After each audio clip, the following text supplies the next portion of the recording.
Hello everyone, welcome in my channel social science express. आज हम civics का first chapter जो कि है पावर शेयरिंग, इसको ऑब्जेक्टिव रूप से लाने की कोशिश किया हूँ। The sharing of power among legislature, executive and judiciary is the most important element of democracy. The sharing of power can become a major factor for the disintegration of a country if people belonging to different ethics, religion, caste, etc. are not given power share in running the country. So the concept of providing a permanent share of power in the governance for respecting the feeling and interest of different communities and religions is known as power sharing.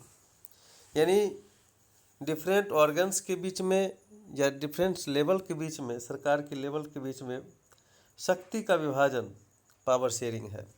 So power sharing is very important for proper functioning of the democracy. इसमें आपको दो श्रीलंका और Belgium का example दे करके आपको समझाने की कोशिश किया गया चैप्टर में। श्रीलंका का सिचुएशन पहले समझ लेते हैं। Sri Lanka is an island. Island होता है जो चारों तरफ से पानी से घिरा होता है। Sri Lanka is an island Nations in Indian ocean. It has diverse population of about 2 crore people with 74% single speakers. Single, यहाँ पर देखिए सिंगल लिखा गया है, ये मिसप्रिंटिंग है। सिंगल SING नहीं होगा, यहाँ पर SINHALA Singla speakers and 18% Tamil speakers. ये वहाँ की कंपोजिशन है जिसमें 74% आदमी सिंगल भाषा बोल रहे हैं और 18% तमिल भाषा बोल रहे हैं। तमिल भाषा वाले भी दो भागों में, सब ग्रुप में बटे हुए हैं। तमिल हैव 2 सब ग्रुप्स, श्रीलंकन तमिल्स। ये कौन थे?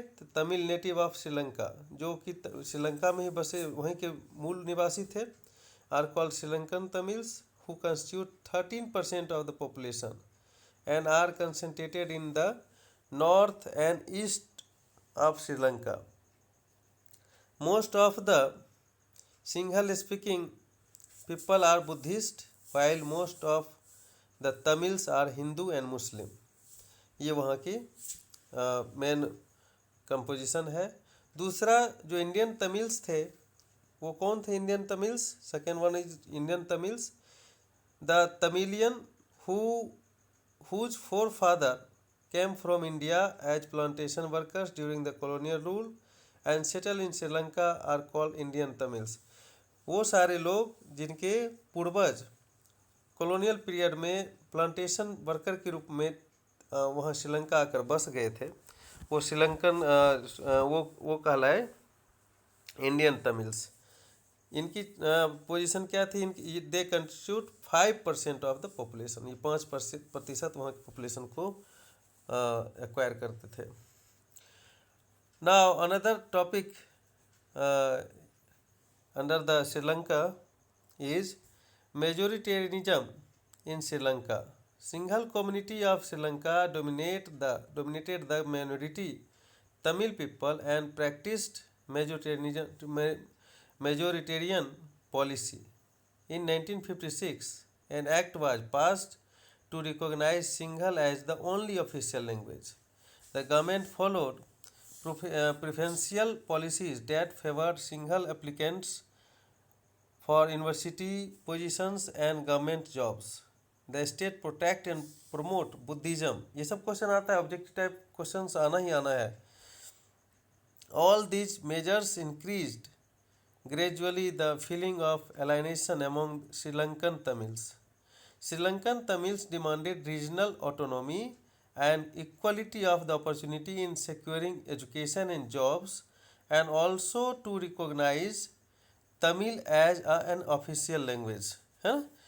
तमिल को ऑफिशियल लैंग्वेज के रूप में स्वीकार करने और जॉब में और एजुकेशन में इक्वल अपॉर्चुनिटी की डिमांड कर रहे थे Sri Lankan Tamils, but their demand was repeatedly denied.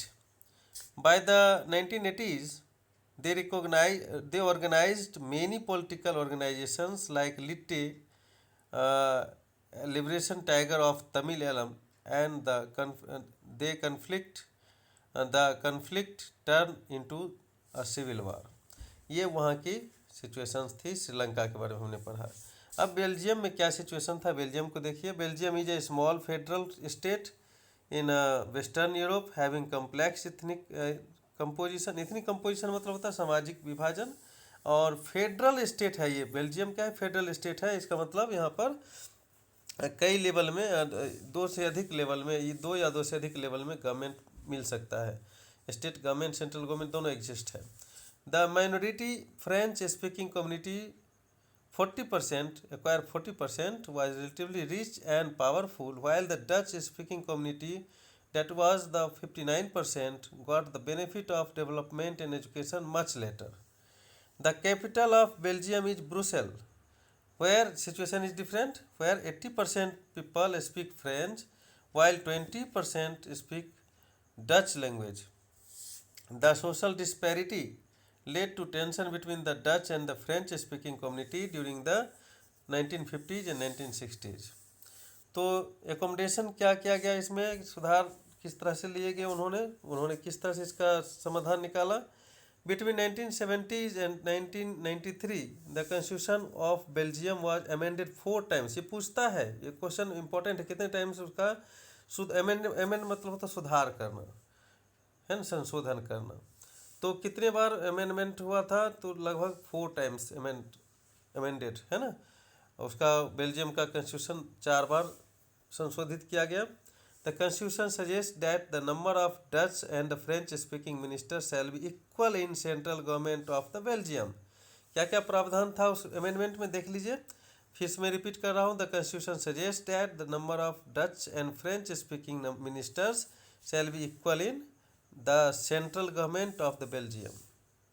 The state government are not subordinate to the central government. Brussels has a separate government in which both the Dutch and the French speaking people have equal representation.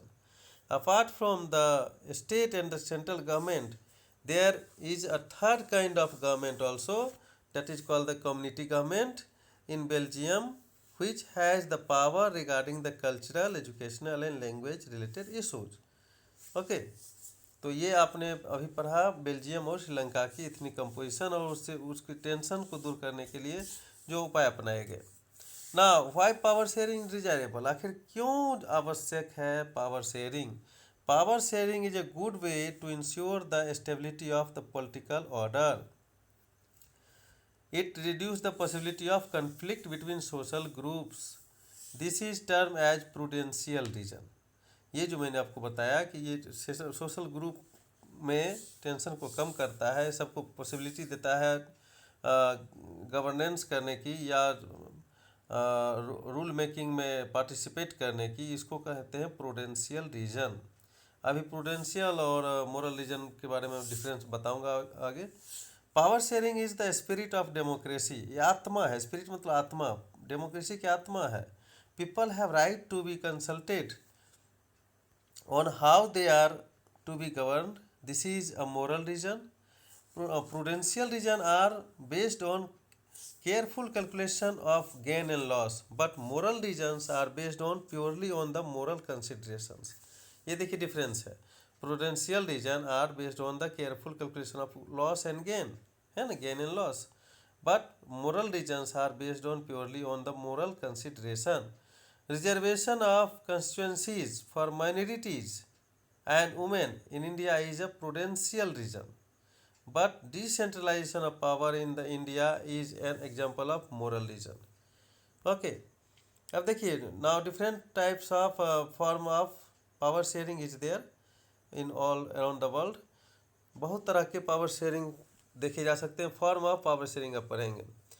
Form of power sharing, horizontal distribution of power. First one is horizontal distribution of power. Horizontal distribution of power ensure that none of the organs, that is legislature, executive and judiciary, can exercise unlimited power. किसी भी organs को unlimited power ना मिले। अपना power का misuse ना करे। Power is share among different organ of the government, विभिन्न अंगों के बीच में, सरकार के विभिन्न अंगों के बीच में पावर का विभाजन होता है इसमें। It allows different organ of the government placed at the same level to exercise different power, कोई पावरफुल नहीं है, सबका पावर बराबर है। Each organ have its own power and check the power of others, this results in a balance of power among various institutions. This arrangement is also called system of checks and balance. ये फिर से repeat करता हूँ, this type of arrangement is also called system of check and balance. एक दूसरे को check करते रहते हैं, बैलेंस बनाने के लिए सिचुएशन को, ताकि किसी का पावर अनलिमिटेड ना हो, इसको बोलते हैं check and balance system. Vertical division of power, in vertical division of power there are different level of governments and the power are divided among them.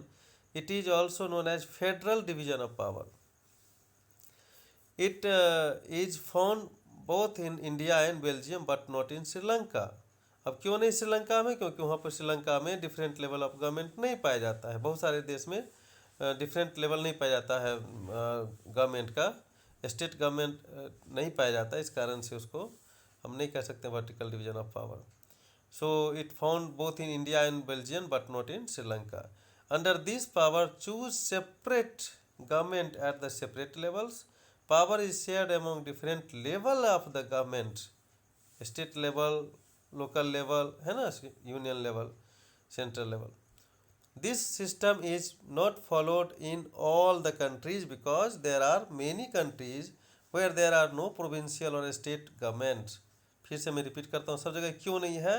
This system is not followed in all the countries because there are many countries where there are no provincial और state governments.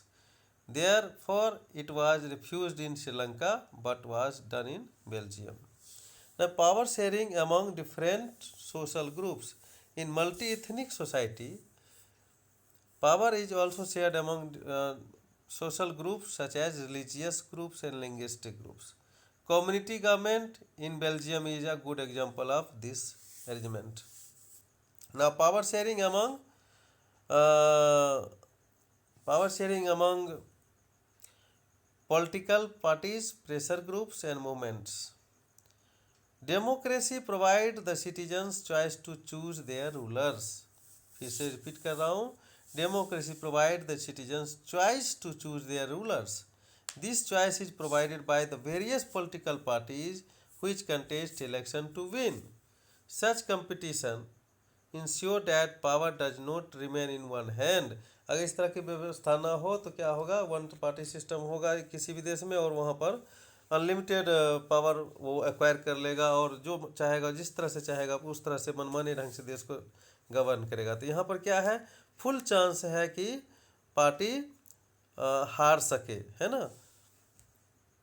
Such competition ensure that power does not remain in one hand.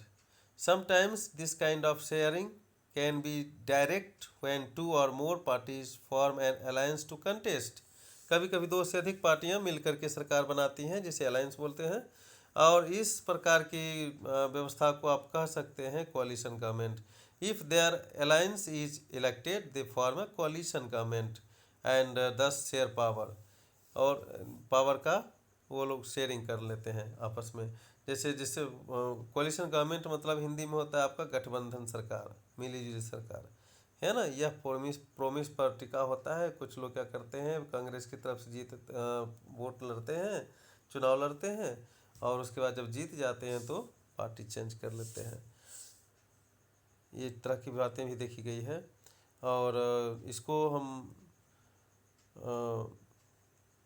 अलग chapter में deal करेंगे, इस system को क्या बोलेंगे।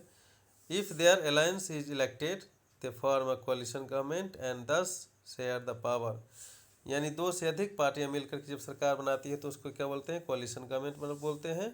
There are various pressure groups and movements that also remain active who influence the decision making process. बहुत सारे इस तरह के प्रेशर ग्रुप भी है जो कि सरकार की प्रक्रिया में, काम काज में प्रेशर बना करके सरकार को गिराने या सरकार को बनाने की प्रक्रिया में भाग लेता है। इसे प्रेशर ग्रुप बोल सकते हैं, ठीक है। तो आपको अगर ये वीडियो अच्छा लगा हो तो लाइक कीजिए, कमेंट कीजिए, शेयर कीजिए। कुछ कमी लगे तो हमको सजेस्ट कीजिए, हम आपके मैसेज का इंतज़ार कर रहा हूँ। और उम्मीद करता हूँ इस वीडियो से आपको लाभ मिलेगा। धन्यवाद।